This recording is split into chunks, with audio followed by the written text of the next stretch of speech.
que é proprietário da Bioverte, que é um outro de produção de muitas argolas.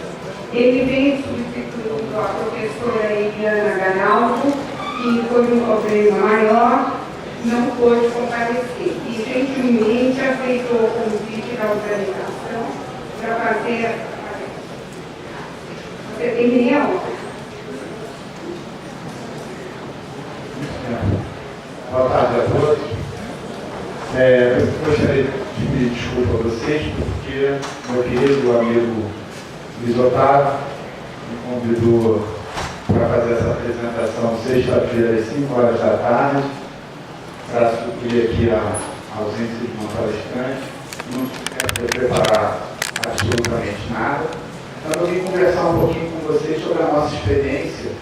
A gente trabalha diretamente com isso. Nós somos produtores de multa aqui no estado do Rio de Janeiro. A gente trabalha com arborização urbana, reflorestamento, recuperação de áreas degradadas. E a gente vem enfrentando algumas dificuldades, né? Eu estava vendo aqui as palestras anteriores que falam da valoração, da definição de alguns conceitos. Esse eu acho que talvez seja um dos maiores problemas que a nossa área enfrenta, né? Quer dizer, hoje em dia, eu vejo os jovens que estão se formando uma dificuldade maior de ingressar no mercado de trabalho por conta de uma sucessão de obstáculos que, de uma certa forma, o poder público vem criando, e isso acarreta para eles uma dificuldade de ingresso no mercado, porque hoje está tudo se definindo por lei, por decreto, por resolução, e com isso a gente vai perdendo aquela possibilidade de contato do profissional com o produtor lá na ponta. Fica muito, extremamente simplista essa questão, como foi citado aqui, por exemplo, no Código Florestal, com definição de metragens 30, 50, 100, e isso vale do Oiapoque ao Chuí. A gente sabe que não funciona assim. Eu estou na área de produção há mais de 30 anos, as dificuldades são crescentes. Então eu vejo que eu preparei aqui algumas coisas que são os obstáculos para a gente avançar quantitativo e qualitativamente na arborização urbana. O primeiro que eu gostaria de chamar a atenção de vocês é com relação à legislação dos municípios, que é extremamente deficiente com relação às normas e quantidade de mudas a serem implantadas. Que não é o caso aqui da cidade do Rio de Janeiro, mas reflete, por exemplo, uma situação de um município aqui do estado do Rio de Janeiro, que é Itaboraí. A gente colocou isso aí porque, para quem não é do Rio, mas tem noção, sabe exatamente o que eu estou falando, em Itaboraí está sendo construído o complexo petroquímico da Petrobras, com PES.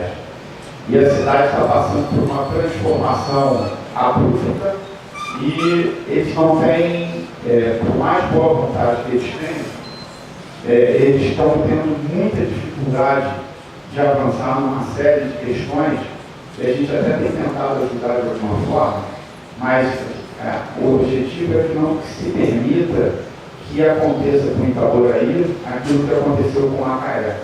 Quer dizer, o Comperj hoje, quem viaja para o interior do Rio de Janeiro na parte da manhã, é comum se encontrar dezenas de quilômetros de engarrafamento por conta do trânsito de 30 mil funcionários que vão para lá diariamente.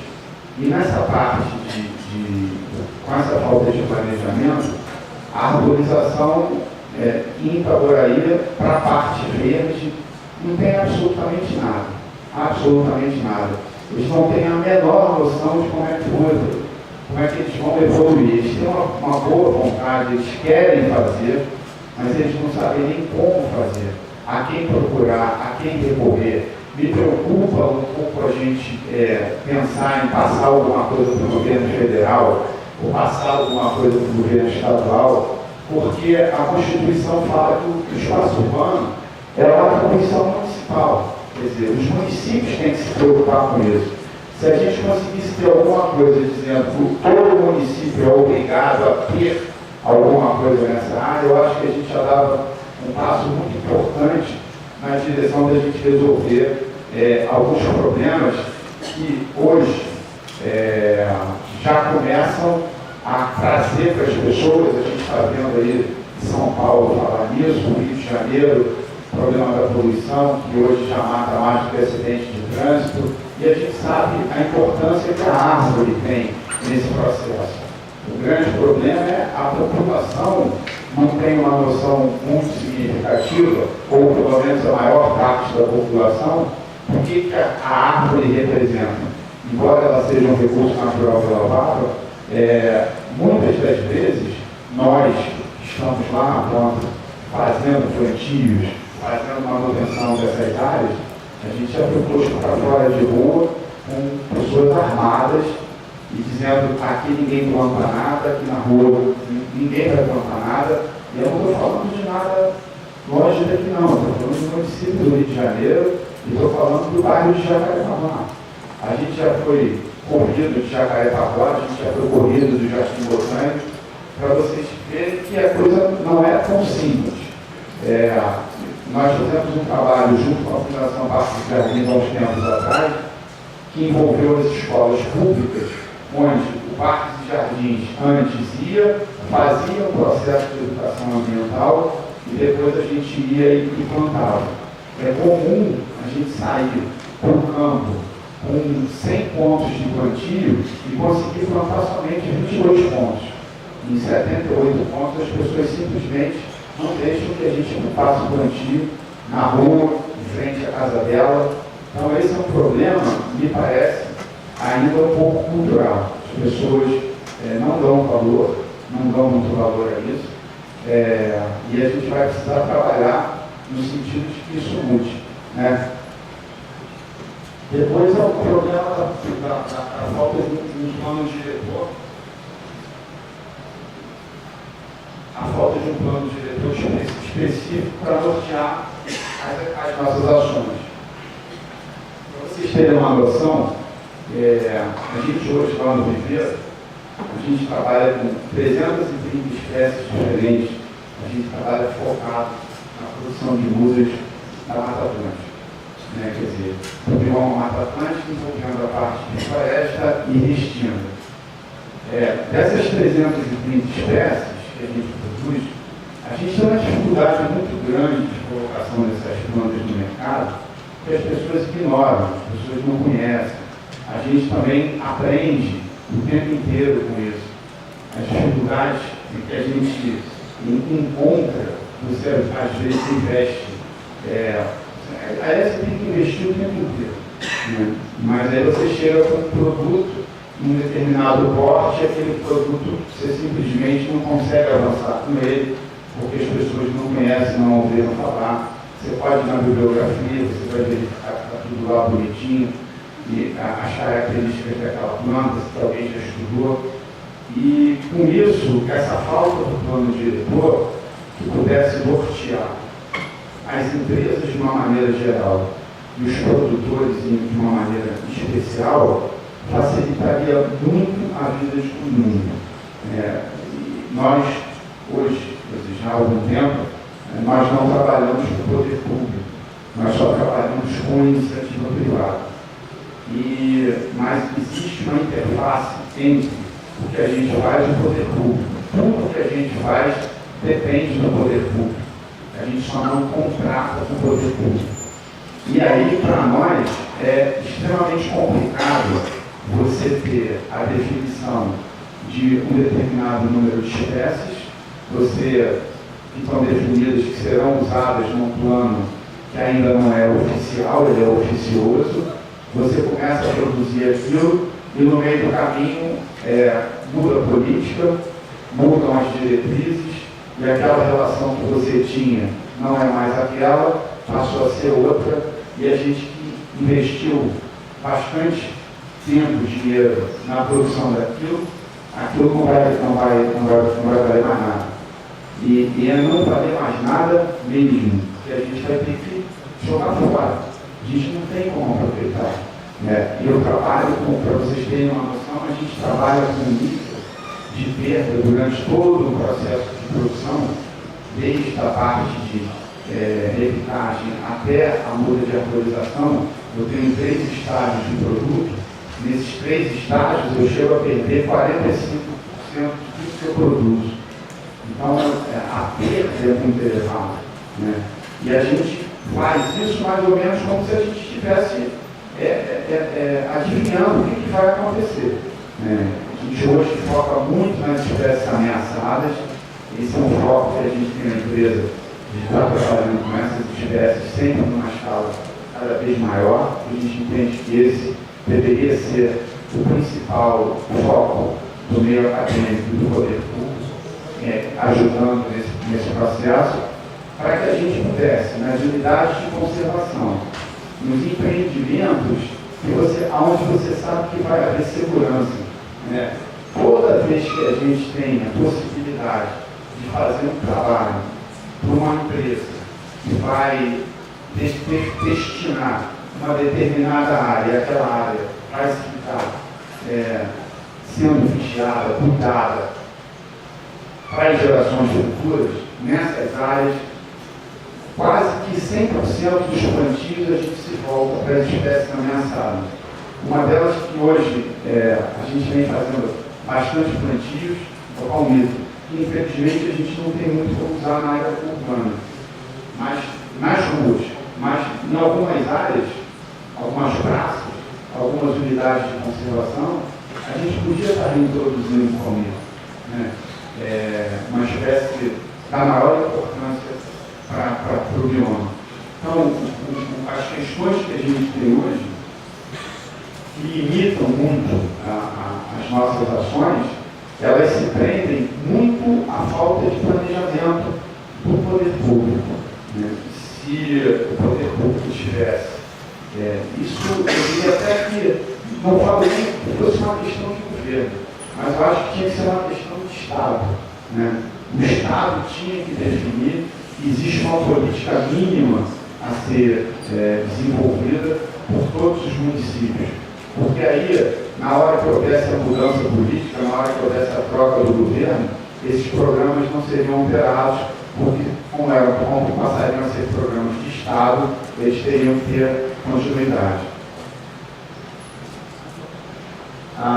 O alto custo de uma execução com necessário padrão de qualidade. Esse é um problema que a gente enfrenta muito. Ele é muito mais sério do que parece. Vou dar um exemplo para vocês. Na semana passada, a gente recebeu um comunicado de um cliente nosso dizendo que todo o trabalho, toda a prestação de serviço que nós fizéssemos para ele, qualquer tipo de acidente que um funcionário nosso sofresse, esse funcionário obrigatoriamente teria que ser encaminhado a uma rede particular e às expensas da nossa empresa. Quer dizer, o contratante hoje, ele tem uma preocupação com essas questões que a gente chama de SMS, saúde, meio ambiente e segurança do trabalho, que transcendem a tudo. Então, vocês imaginam que se você não tiver um bom plano de saúde para os seus funcionários, um bom plano de saúde, todo mundo sabe aqui que não custa barato.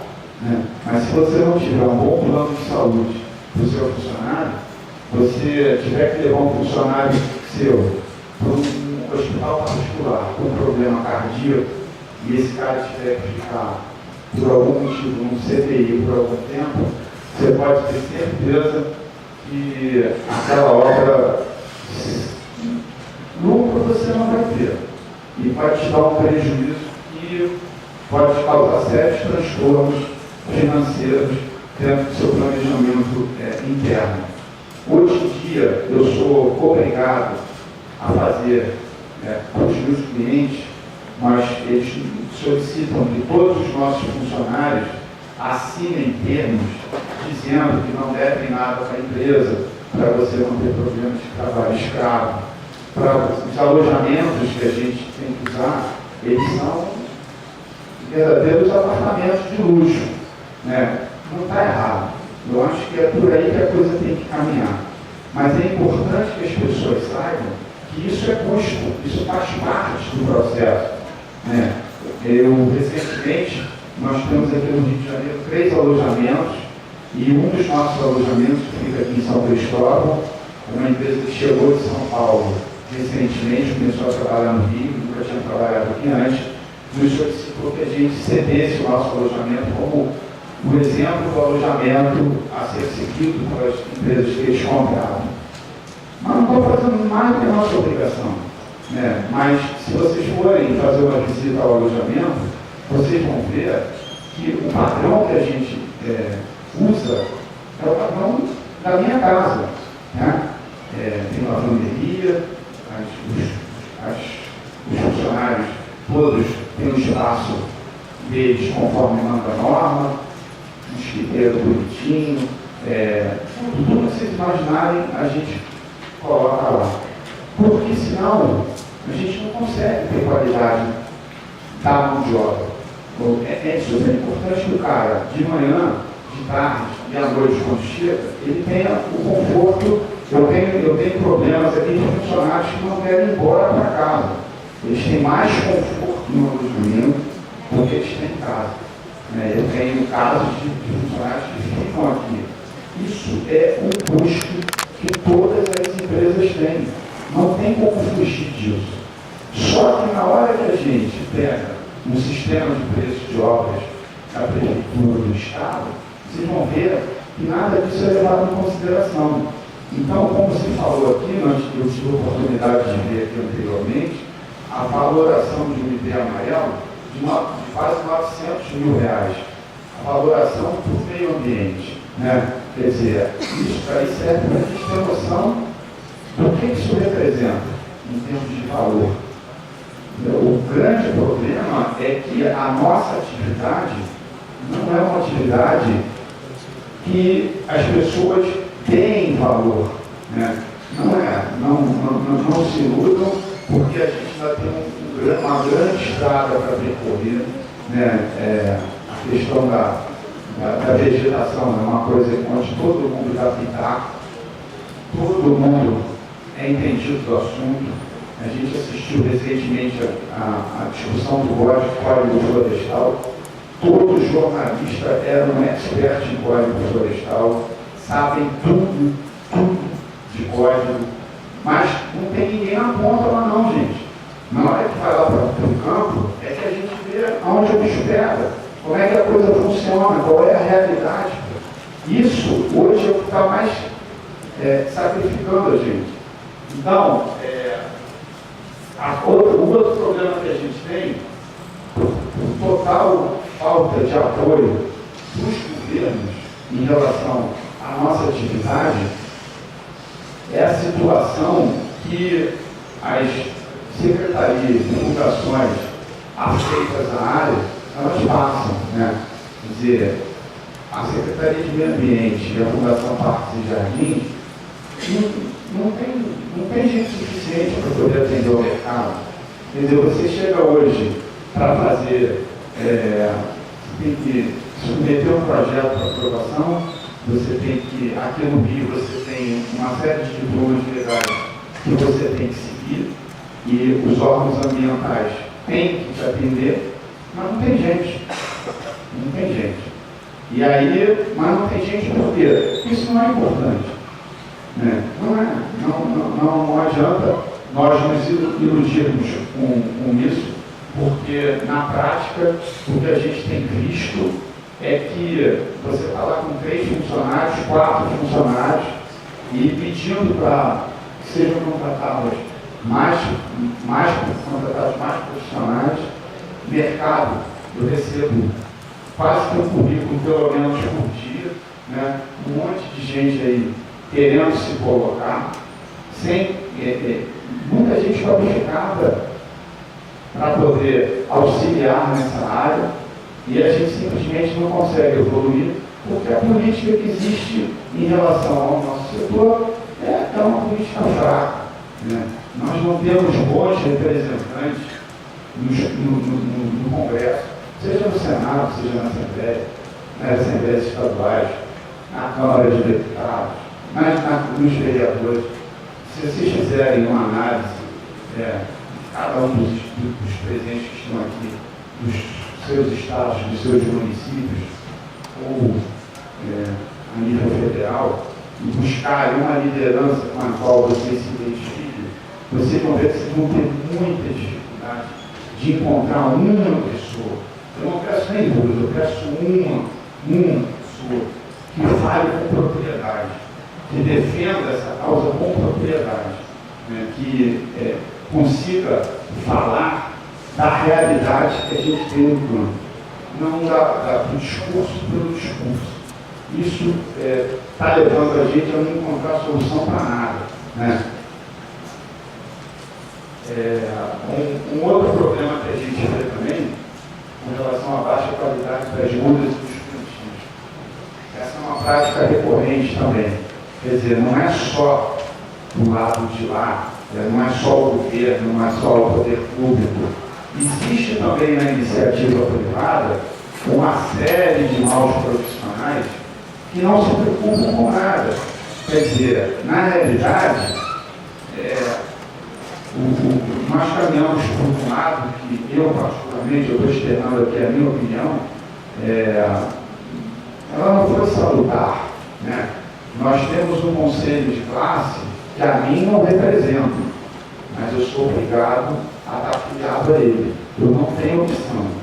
No momento que a gente não tem competição para saber a quem você quer se filiar, nós que estamos submetidos ao sistema Confia-CREA, você só tem um CREA no seu estado, né? E aí você tem que estar filiado a ele, porque se você não estiver filiado a ele, você simplesmente não vai conseguir exercer sua atividade. Agora, se você parar, eu digo para vocês assim, aqui no Rio de Janeiro, o serviço que o CREA presta para o setor ambiental, principalmente em relação à arborização urbana, eu qualifico como pior do que péssimo, né? Ele não existe. Ou quando ele aparece, é porque uma árvore caiu, aí aparece um técnico do CREA, como aparece às vezes na construção civil. Por quê? Porque talvez a gente não tenha uma competição sadia de vários CREAs, aquele que você pudesse buscar, que você se identificasse com ele, né? Que você visse que a pessoa ou a equipe daquele CREA é uma equipe que tem ideias interessantes, que te representam. O que está aqui, a mim, não representa. Na minha atividade, ele é nulo. Ele não existe. E isso é um facilitador para que a qualidade de tudo seja sempre deixada de lado.